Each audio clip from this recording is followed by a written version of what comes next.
Good morning to dear student. Welcome to AVM online classes. Again, I am your sir Chetan Sharma. Today our topic is chapter number 2 of NCERT for class 9 subject science. The chapter name is matter around us pure or not. Chapter आप लोगों को बच्चों ये पूछ रहा है कि जो आप लोगों ने चैप्टर नंबर 1 में पढ़कर आए हो उसी चैप्टर को आगे फॉरवर्ड किया हुआ है चैप्टर नंबर 2 में। चैप्टर नंबर 1 में आप लोगों ने जनरल डिस्कशन किया था अबाउट द मैटर की प्रॉपर्टीज़, मैटर के फिजिकल स्टेट्स के बारे में, मैटर के फिजिकल स्टेट्स के वापस उसके और फर्दर आप लोगों ने डिस्कशन किया था उसकी डिटेल नॉलेज के बारे में कि भाई सॉलिड डिफर क्यों होते हैं लिक्विड से, लिक्विड डिफर क्यों होते हैं गैस से। ये सारे अपन लोगों ने जनरल डिस्कशन किए थे। इवेपोरेशन फिनोमिनन पढ़ा था, मैटर के स्टेट चेंजेस के बारे में पढ़ा था। जनरली अपन लोगों ने मैटर के बारे में आप लोगों ने पढ़ा था। अब सेकंड चैप्टर में आप लोगों को ये पूछा जा रहा है कि is matter around us pure और नॉट। जो भी एटमॉस्फेयर में आप लोगों के सामने जो मैटर पड़ा है, ठीक है ना, एयर, वाटर, सॉइल, कुछ भी जो भी आप लोगों के सामने जो मैटर आप लोगों को दिखाई दे रहा है, क्या वो प्योर है या नहीं है। चैप्टर नंबर 2 इसी से अपन लोगों को पता चलता है। अच्छा, चैप्टर नंबर 2 में जब बिगनिंग की थी मैंने प्रीवियस वीडियो के अंदर मैंने आप लोगों को बताया था बच्चों कि मैटर जो होता है वो ऐसा सब्सटेंस होता है जो एक कवर करता है एरिया, जिसका कुछ ना कुछ वॉल्यूम होगा, जिसका कुछ ना कुछ आप लोग ये कह सकते हो कि भाई वो एक स्पेस को लेकर चल रहा है, स्पेस अरेंज कर रहा है और उसका वॉल्यूम है और उसका मास है और साथ में उसको फील भी किया जा सकता है। ऐसा सब्सटेंसेस मैटर कहलाता है। ये आप लोगों ने पढ़ा था। मैटर को क्लासीफाई किया हुआ क्योंकि मैटर बहुत सारे हैं तो मैटर को क्लासीफाई किया हुआ according to their the physical property and according to their the chemical nature. Physical property के according solid, liquid, gas, plasma and BC we have already discuss in the first chapter. On the basis of the chemical property, the matter should be the criteria into the pure matter and impure matter. Matter को 2 types में बांट जाता है, एक तो pure matter था और impure matter. अब इनमें से प्योर मैटर क्या हो गया बच्चों? प्योर मैटर वो हो गया जो यूनिफॉर्मली कंपोजिशन हो और सारे के सारे पार्टिकल्स एक जैसी सिमिलर प्रॉपर्टीज़ कंटेन करते हो, तो ऐसे मैटर को प्योर मैटर कहा जाता है ना। तो प्योर मैटर जैसे आप लोगों का वाटर हो गया, ठीक है ना, आप लोगों का कार्बन डाइऑक्साइड हो गया, ये प्योर फॉर्म में होगा। प्योर फॉर्म में इसलिए है क्योंकि इसमें सारे के सारे पार्टिकल जो होंगे वो एक ही सिमिलर प्रॉपर्टी के होंगे और इनका कंपोजिशन भी एक जैसा ही होगा। तो ऐसे मैटर को प्योर फॉर्म कहा जाता है। और प्योर फॉर्म में एग्जिस्ट कौन करता है? या तो एलिमेंट करेगा या कंपाउंड करेगा। उसके बारे में भी आप लोगों ने पढ़ लिया था कि एलिमेंट क्या होते हैं। When the 2 and the more than 2 atoms join together and they form the elements. Elements total 118 है, जिसमें से आप लोगों के 90% जो हो जाते हैं वो मेटल हो जाते हैं। फिर कुछ नॉन मेटल्स होते हैं और कुछ सेमी मेटल्स होते हैं। नॉन मेटल्स की प्रॉपर्टी आप लोगों ने 8th में पढ़ी थी, नॉन मेटल्स की प्रॉपर्टी आप लोगों ने 8th क्लास में पढ़ी थी। सेमी मेटल्स एक्चुअली एक कंबाइंड ग्रुप होता है जो हाफ प्रॉपर्टी रखता है मेटल की और हाफ प्रॉपर्टी रखता है नॉन मेटल के। उसके बाद में कंपाउंड के बारे में पढ़ा था। कंपाउंड जनरली एलिमेंट्स के ग्रुप से मिलकर बनता है। जब 2 या 2 से ज़्यादा एलिमेंट्स कंबाइन हो जाते हैं तो वो कंपाउंड बनाते हैं, ठीक है ना। और कंपाउंड जो होगा वो किसी भी केमिकल रिएक्शन में पार्टिसिपेशन करने का रोल प्ले करते हैं। अब वो सारे डिस्कस हम लोग कर चुके थे तो उसको हम लोग नहीं लेंगे। आज के जो फंडामेंटल टॉपिक्स हैं वो बोर्ड पर मैंने मेंशन किया हुआ है, you can see on to the board topics. First solution, हम लोग सॉल्यूशन की डेफिनेशन पर आएंगे। अब ये सॉल्यूशन होता क्या है? जनरली देखो इसको बच्चे क्या करते हैं, मैथ्स से रिलेट करके चलते हैं।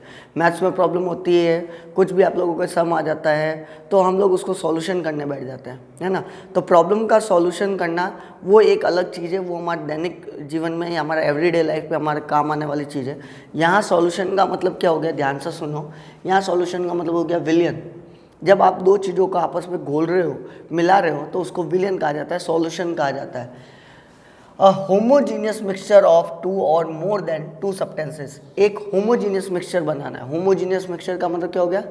जिसमें कंपोजिशन कैसा होगा? यूनिफॉर्म होगा और ये सेपरेबल नहीं हो पाएंगे किसी भी कीमत पे।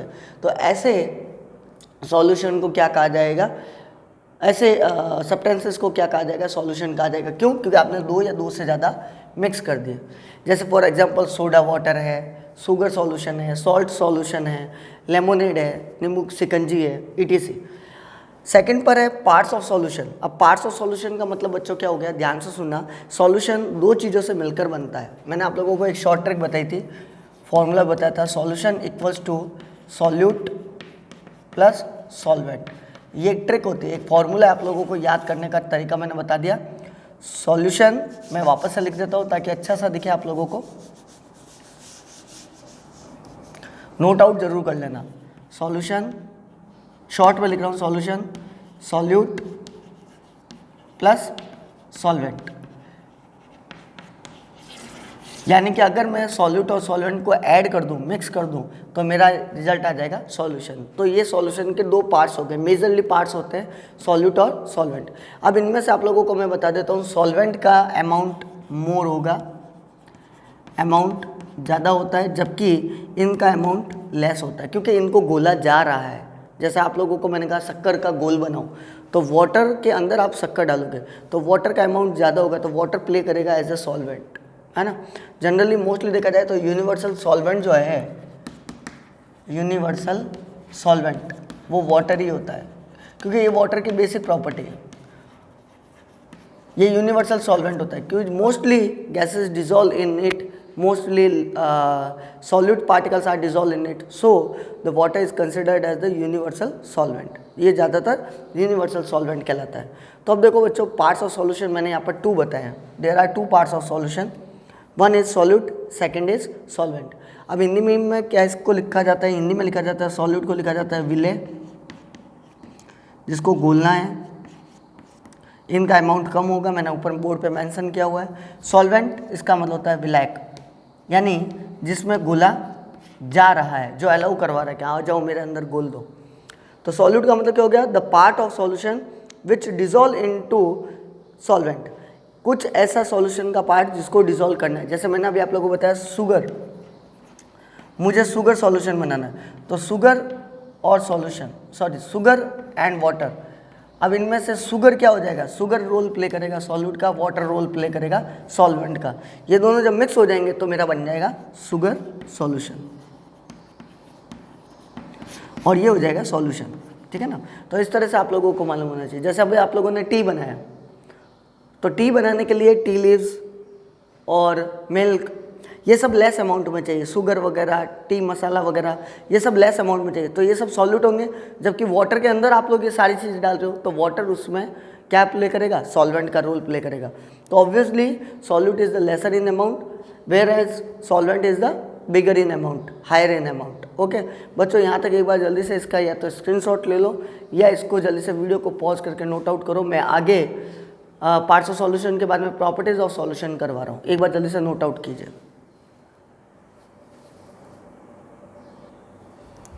Okay dear students, now we are take the third topic, properties of solution. यानी आप लोगों को सॉल्यूशन की डेफिनेशन आप लोगों ने पढ़ ली, उसके पार्ट्स पढ़ लिए, अब उसके कुछ प्रॉपर्टीज़ पर आ जाते हैं जो एक्चुअली मिक्स ही है। मैं फिर भी आप लोगों को बता देता हूँ। First property, it is a homogeneous mixture which is also discuss into the definition of solution. हम लोगों ने डेफिनेशन में पढ़ लिया था, ये होमोजीनियसली हो गया। Homogeneously 2 and more than 2 substances join together they form the solution. तो ये होमोजीनियस होगा, यानी कि यूनिफॉर्मली कंपोजिशन होगा, सेपरेशन करना आसान नहीं है, सेपरेशन बाउंड्री दिखती नहीं है। Size of particles less than 1 nm, 1 nm का मतलब है नैनोमीटर। ये सबसे मेजरमेंट यूनिट होती है, सबसे छोटी मेजरमेंट यूनिट नैनोमीटर होती है। नैनोमीटर से छोटी कोई यूनिट होती नहीं है, ठीक है ना। तो 1 nm से भी छोटे छोटे ये पार्टिकल्स होते हैं। यानी अगर मैं सॉल्यूशन बनाने की कोशिश करूं तो ये पार्टिकल्स ऐसे होंगे जो इसमें गैप में कवर हो जाएंगे, तो मुझे दिखाई भी नहीं देंगे, है ना। तो 1 nm से भी साइज अगर छोटी हो जाएगी, that is the reason they can not be seen by the naked eyes which the size of particles. तो साइज ऑफ पार्टिकल जो होंगे वो एक दूसरे के अंदर मिक्स इतने तरह से हो जाएंगे, क्योंकि वो इनकी साइज बहुत छोटी होती है, तो एक दूसरे के अंदर कंबाइन हो गए, तो आसानी से वो सॉल्यूट के पार्टिकल्स आप लोगों को दिखाई नहीं देंगे, ये पूरा का पूरा डिसॉल्व हो जाएगा। देखा होगा आप लोगों ने, शक्कर को अगर पानी में डाल दें तो आप लोग देखते हो शक्कर गायब हो जाती है। कहाँ चली गई वो शक्कर? वो शुगर जो है वो टोटली उसके साइज ऑफ पार्टिकल्स बहुत छोटे हो जाएंगे, गलते जाते हैं, मेल्ट होने के बाद में वो तुरंत उसके अंदर कवरिंग हो जाएगा। फोर्थ पॉइंट में मैंने लिखा है they do not scatter a beam of light. अब देखो बच्चों, अगर मैंने अभी आप लोगों को बताया सारे के सारे पार्टिकल छोटे छोटे साइज के अंदर हो जाएंगे, तो ये इसके अंदर डिसॉल्व होगा। अगर मैं यहाँ से एक लाइट पास करूँ टॉर्च से, तो मैं एक लाइट को पास करूँगा जो कि 2D फॉर्म्स में होगी, तो ये जो लाइट जो पास होगी, आगे ध्यान सुना, इलेक्ट्रोमैग्नेटिक वेव्स होती है, ये ध्यान से सुनो, light is always electromagnetic waves, electrically field करती है और मैग्नेटिक पर भी इफेक्ट करती है। तो जैसे ही इससे पास होगी, यहाँ पर अंदर के पार्टिकल्स टोटली डिजोल्व होने के कारण स्कैटर नहीं होंगे। स्कैटर का मतलब होता है चमकना। जैसे लाइट इसमें से पास होगी, टोटली इसमें से लाइट आगे की तरफ पास आउट हो जाएगी, बीच में कोई भी पार्टिकल्स दिखाई नहीं देगा। लाइट सीधा सीधा उसके अंदर सॉल्यूशन के अंदर से पास हो जाएगी। तो जब वो पार्टिकल्स दिखाई नहीं देते हैं, नॉट स्कैटर्ड होते हैं, beam of light passing through the solution, जब बीम ऑफ लाइट पास करेंगे सॉल्यूशन से तो पार्टिकल्स दिखाई नहीं देंगे। इसका मतलब क्या हो गया, पार्टिकल्स उसके अंदर टोटली डिसॉल्व हो गए। That's they do not show the Tyndall effect. इस प्रोसेस को बोला जाता है टिंडल इफेक्ट। एक्चुअली टिंडल एक साइंटिस्ट था, तो उसने अलग अलग टाइप के सॉल्यूशंस को बताया था कि भाई सॉल्यूशन ट्रू सॉल्यूशंस होते हैं और सस्पेंशन सॉल्यूशन होते हैं, कोलाइडल सॉल्यूशन होते हैं जिसको सोल बोला जाता है ना। तो इस बिहाफ पर उसने कहा था कि कुछ पार्टिकल्स स्कैटर करते हैं, यानी कुछ पार्टिकल जो होंगे वो टिंडल इफेक्ट शो करते हैं, कुछ पार्टिकल टिंडल इफेक्ट। अब जैसे सपोज करो कि ये तो मैंने शुगर डाला, अगर मैं यहाँ पर मिट्टी डाल देता, सैंड है ना, तो सैंड डालने पर क्या होगा, सैंड तो टिंडल इफेक्ट शो करता। क्यों? क्योंकि सैंड के पार्टिकल्स साइज में बड़े होते हैं और आप लोगों को वो टोटल सेटल डाउन नहीं होता, तो वो आप लोगों को दिख जाते है ना। तो इस वजह से ये टिंडल इफेक्ट शो करते हैं। तो इस बिहाफ पर टिंडल ने अलग अलग टाइप के सॉल्यूशन बताए थे, जिसको हम फर्दर डिस्कस करेंगे। एक बार जल्दी से बच्चों इसको नोट आउट कर दीजिए, फिर आगे चलते हैं, वो हो जाएगा टाइप्स ऑफ सॉल्यूशन। जल्दी से इसको नोट आउट कीजिए।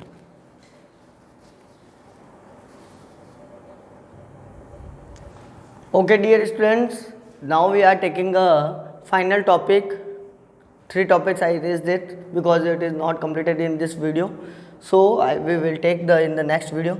Types of solution. There are the 3 types of solution. अब solution को मैंने बता दिया। solution homogeneously mixture होते हैं जिसमें 2 या 2 से ज़्यादा substances को क्या किया जाएगा, ऐड किया जाएगा। और solution के 2 पार्ट होंगे, एक होगा solute और एक होगा solvent। solute जो होगा उसका अमाउंट हमेशा कम होगा क्योंकि उसको डिज़ोल्व किया जा रहा है, और सॉल्वेंट जो होगा वो अलाउ करवा रहा है सॉल्यूट को डिज़ोल्व होने के लिए, तो उसका अमाउंट ज़्यादा होगा। सॉल्यूशन जो होंगे वो 3 बेसिस टाइप्स के होते हैं, true solution, suspension solution and colloidal solution. Colloidal solution को जनरली अनदर टॉपिक में सोल बोला जाएगा। क्यों? एरोसोल वगैरह बनाए जाते हैं तो अलग अलग है, सॉलिड को लिक्विड को मिक्स करके या लिक्विड को सॉलिड में मिक्स करके या गैस को मिक्स करके एक सोल बनाया जाता है। Sorry. True solution is the homogeneously mixture. True solution हमेशा होमोजीनियसली मिक्सचर होंगे। क्यों?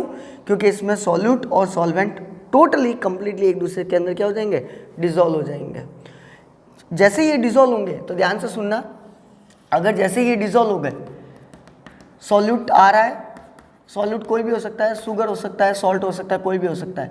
जैसे शुगर ले लेते हैं या सॉल्ट ले लेते हैं, जैसे ये आएंगे तो ये क्या करेंगे, वाटर के अंदर कंप्लीटली डिजोल्व हो जाएंगे। तो जैसे ही कंप्लीटली डिजोल्व होंगे, ध्यान से सुनना, तो यहाँ से अगर मैं लाइट पास करूँ, वही टिंडल इफेक्ट, लाइट पास करूँगा तो ये सीधी सीधी निकल जाएगी, इसके अंदर पार्टिकल्स स्कैटर नहीं होंगे, पार्टिकल्स रहेंगे नहीं, क्योंकि पार्टिकल्स सब डिजोल्व हो गए। तो ये ट्रांसपेरेंट बन जाएंगे, आर पार दिख जाएंगे। एग्जाम्पल के तौर पर शुगर का सॉल्यूशन या शुगर एंड वाटर। नेक्स्ट आ जाते हैं सस्पेंशन सॉल्यूशन। सस्पेंशन सॉल्यूशन नाम से पता चला सस्पेंड हुआ है। सस्पेंड का मतलब ये होगा कि वो वाटर के अंदर टोटली डिजोल्व नहीं है, वो सस्पेंडेड है, घूम रहे हैं। कहता ना किसी को नौकरी से सस्पेंड कर दिया जाता है, तो सस्पेंड करने का मतलब क्या हो गया, वो अभी ऑफिस में नहीं आएगा, लेकिन है तो वो एम्प्लॉय, ऑफिस में भले नहीं आ रहा, कुछ घर पर बैठ के काम करेगा या कहीं और जगह पर शिफ्ट कर दिया जाएगा, उस पर्टिकुलर ऑफिस में वो काम नहीं है, तो सस्पेंड का मतलब ये हो गया, है ना। तो वैसा ही अगर मान लो ये मैं एक वाटर ले लेता हूँ और इस वाटर के अंदर अब मैं मिट्टी डाल दूँ, सैंड, ठीक है ना, तो सैंड क्या होगा, कुछ हैवी पार्टिकल्स जो तो नीचे चले जाएंगे, लेकिन लाइट पार्टिकल्स वो क्या रहेंगे, ऊपर ऊपर रहेंगे। तो इस तरह से यहाँ पर अगर लाइट में पास करवाऊँ तो ये पार्टिकल्स स्कैटर होंगे, ठीक है ना। तो ध्यान से सुनो, ये हिट्रोजीनियस मिक्सचर होता है। क्यों? क्योंकि यहाँ पर कंप्लीटली डिजोल्व नहीं होता है, मैंने लिखा हुआ है नॉट कंप्लीटली डिजोल्व, तो ये हिट्रोजीनियस हो गया, यानी सेपरेशन बाउंड्री बन गई। ओपेक होंगे, यहाँ पर आ गए ओपेक, क्योंकि जैसे ही ये लाइट आ गई तो ये आगे की तरफ नहीं जा पाएगी, यहाँ से ही ये टकरा कर वापस से दूसरे डायरेक्शन में चली जाएगी। तो पार्टिकल से टकरा के अगर दूसरे डायरेक्शन में चली गई, रिफ्लेक्शन हो गया इसका, जैसे यहाँ से इंसिडेंट गई और यहाँ से रिफ्लेक्ट हो गई, तो ये जो सब्सटेंस होगा वो क्या बन जाएगा, ओपेक हो जाएगा। और ओपेक ही यानी कि यहाँ पर पड़ रही है और यहाँ से रिफ्लेक्ट हो रही है, तो ये सब्सटेंस क्या है, ओपेक है। ट्रांसपेरेंट होता तो येलो करवा देता लाइट को, है ना। तो ये जनरली ओपेक होते हैं नेचर के अंदर। और एग्जाम्पल के तौर पर मैंने सॉइल और वाटर लिखा हुआ है, चाहे सैंड और वाटर एक ही बात है। नेक्स्ट ले लेते हैं कोलोइडल सॉल्यूशन। अब यहाँ मैंने सोल इसलिए लिखा है क्योंकि यहाँ पर सॉलिड, लिक्विड या गैस में से किसी एक दोनों को मिक्स करके बनाया जाता है, ठीक है ना। या तो सॉलिड लिक्विड को बना दो, सॉलिड लिक्विड में लिक्विड सॉलिड को ले लो, या सॉलिड और गैस को ले लो, या लिक्विड और गैस को ले लो, तो वो बनाया जाता है। जैसे कोल्ड ड्रिंक वगैरह हो गया तो कोल्ड ड्रिंक में लिक्विड होती है और गैस भी डाली जाती है ना, तो इस तरह से सोल बनाया जाता है, इसको सोल भी बोला जाता है। तो कोलोइडल सॉल्यूशन क्या होगा बेटा, वो भी हेटेरोजेनियसली होगा। क्यों? क्योंकि उसके अंदर भी पार्टिकल्स, अलग अलग पार्टिकल्स, जैसे सॉलिड के अलग पार्टिकल्स होते हैं, आप लोगों ने पढ़ा होगा सॉलिड के फर्स्ट चैप्टर के अंदर। सॉलिड के साइज ऑफ पार्टिकल्स अलग होते हैं, लिक्विड के अलग होते हैं, बॉन्डिंग अलग अलग होती है। तो कहने का मतलब ये हो गया ये हेटेरोजेनियसली होंगे, कंप्लीटली डिजोल्व ये भी नहीं होते, नॉट कंप्लीटली डिजोल्व, ये ट्रांसल्यूशन बन जाता है। ट्रांसल्यूशन का मतलब ये हो गया जब दो इंटरफेस आपस में जुड़ती है, दो अलग अलग पार्टिकल्स के, तो ये ट्रांसल्यूशन यानी सेमी पार्शलिटी बताएंगे, सेमी वो क्या करते हैं, लाइट को अलाउ करवाएंगे। आधी लाइट अलाउ करवा रहे हो, आधी लाइट अलाउ नहीं करवा रहे। आप लोगों ने लाइट की प्रॉपर्टी में पढ़ा होगा प्रीवियस क्लासेस के अंदर, ट्रांसल्यूशन क्या होता है। एग्जाम्पल के तौर पर मैंने स्टार्च एंड वाटर लिखा। अब ये स्टार्च कहाँ अवेलेबल होता है आप लोगों को मालूम है। स्टार्च जनरली प्लांट अपना फूड जो बनाता है वो स्टार्च के फॉर्म में बनाता है, ग्लूकोज के फॉर्म में बनाता है। तो प्लांट फोटोसिंथेसिस प्रोसेस से जो स्टार्च बनाता है उसको अपन की बॉडी में जाने के बाद में शुगर में कन्वर्ट हो जाता है ना। तो स्टार्च और वाटर जो होंगे, अगर मैं इन दोनों का सॉल्यूशन मिक्स कर दूँ तो वो सोल जो बनेगा वो कोलोइडल सॉल्यूशन होगा, यानी ये कम्प्लीटली डिजोल्व नहीं होते। इसमें से स्टार्च जो हो जाएगा वो सॉल्यूट हो जाएगा और वाटर जो हो जाएगा वो सॉल्वेंट हो जाएगा। आज के वीडियो के लिए इतना ही काफ़ी है बच्चों। नेक्स्ट वीडियो में हम लोग कंसंट्रेशन ऑफ सॉल्यूशन के बारे में पढ़ेंगे कि यानी कि कौन सा सॉल्यूशन कितना ज़्यादा कंसंट्रेशन वाला हो सकता है। वही जैसा पीएच के बारे में पढ़ा था वैसा ही है सेम, कि कौन सा कंसंट्रेशन ज़्यादा है, ये किस पर डिपेंड करता है, सॉल्यूट पर डिपेंड करता है या सॉल्वेंट पर डिपेंड करता है। फिर अपन लोग सैचुरेटेड और अनसैचुरेटेड सॉल्यूशन के बारे में पढ़ेंगे। ओके बच्चों, थैंक यू।